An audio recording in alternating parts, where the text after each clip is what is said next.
Assalamualaikum warahmatullahi wabarakatuh. Good morning, friends. How are you today? I hope you all good. And now, our meeting is about explanation text. Nah, sebelumnya kita belajar nih gimana cara membacakan explanation text. Tapi kita kemarin nggak belajar tuh, nggak kenalan apa itu explanation text, pengertiannya apa, strukturnya apa, tata bahasanya apa. Nah, jadi kita akan bahas sekarang. Sebelumnya, kita lihat dulu yuk video ini.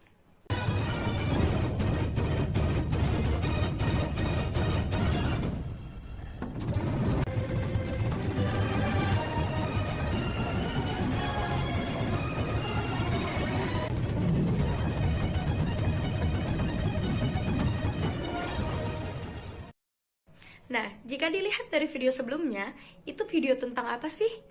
Ataukah tentang sebuah kejadian, atau tentang informasi, atau bahkan tentang penyebab dan akibat? Ada yang tahu? Ya, betul. Itu video tentang gempa. Ya, gempa bumi ini termasuk ke dalam sebuah kejadian atau peristiwa yang terjadi di alam bumi ini.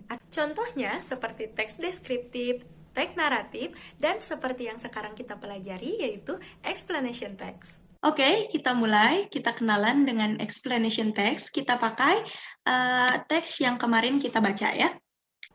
Explanation text is non-fiction that is used to describe how and why the things happen.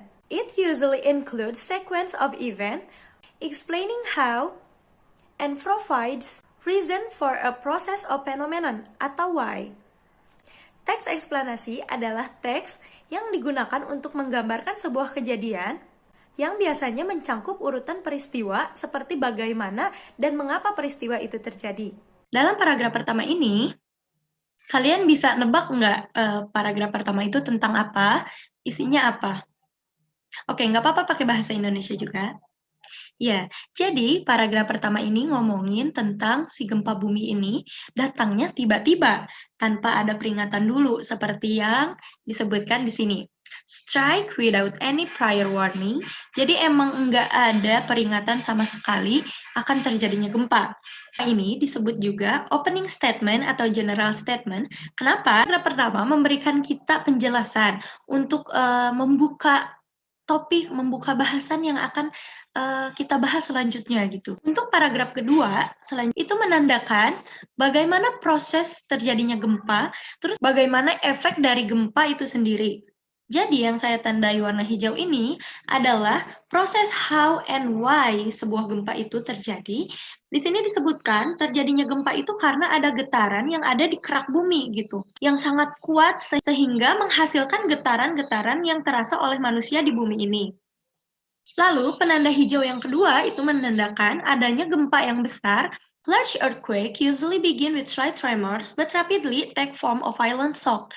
Nah, ini itu bagian dari bagaimana gempa ini berefek. Jadi, teman-teman, bisa kita simpulkan garis yang kita tandai dengan warna hijau ini merupakan proses sequence of event, yang dimana menjelaskan tentang how and why gempa ini terjadi.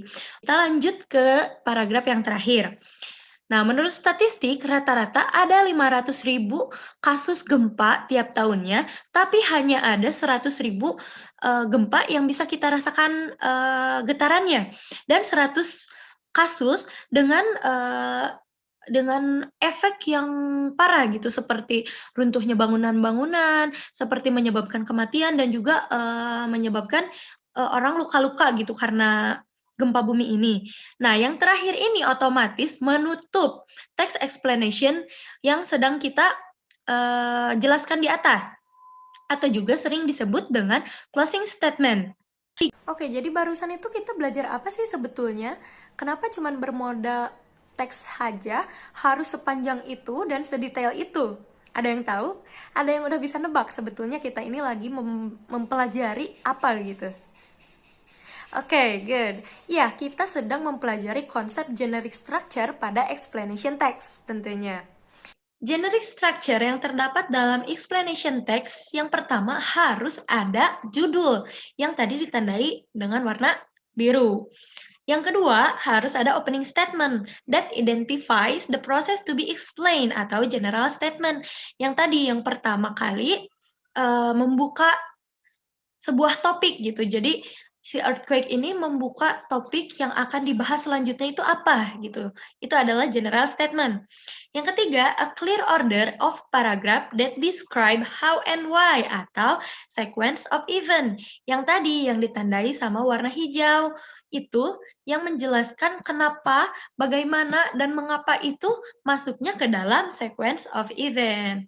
Dan yang terakhir, penutup itu masuknya ke closing.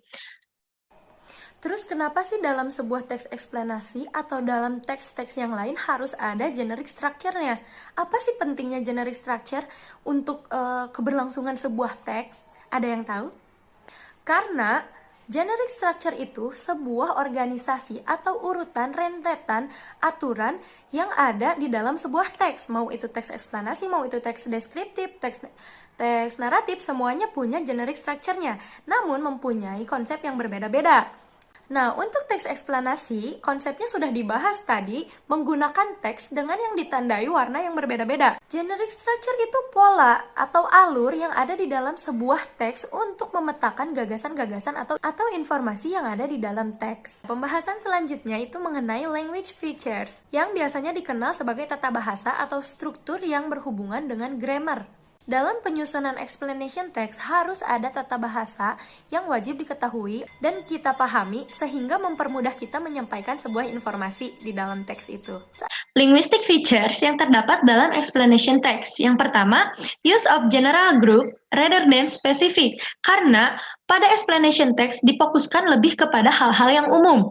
Yang kedua, use of linking words. Nah, kenapa kita membutuhkan linking words? Untuk mempermudah kita dalam penyusunan sebuah teks eksplanasi. Linking words ini berfungsi sebagai kata penghubung dari dua topik. Nah, selanjutnya ada action verb. Jelas sekali kita membutuhkan action verb karena explanation text itu berhubungan dengan proses kejadian yang dimana action verb ini berupa aktivitas yang sedang dilakukan pada saat itu, pada saat kejadian itu terjadi. Dan explanation text ini menggunakan present tense karena menjelaskan sebuah fakta yang terjadi pada teks ini gitu. Selanjutnya, use of technical terms and language relevant to the subject. Technical terms ini merujuk kepada istilah-istilah teknis yang ada pada fenomena di dalam teks tersebut. Misalnya, tadi kan kita lagi membahas earthquake. Nah, di teks earthquake itu ada istilah-istilah yang memang digunakan ketika gempa bumi itu terjadi, gitu. Seperti violent shocks, aftershocks, the movement of rocks in earth crust, dan lain-lain. Nah, itu dia penjelasan mengenai explanation text mulai dari pengertian, dari generic structure, language features, dan contoh lainnya juga. Karena waktu menunjukkan jam 8, tandanya kita harus mengakhiri pertemuan ini. Thanks for your nice attention. See you next time. Stay healthy. Assalamualaikum warahmatullahi wabarakatuh.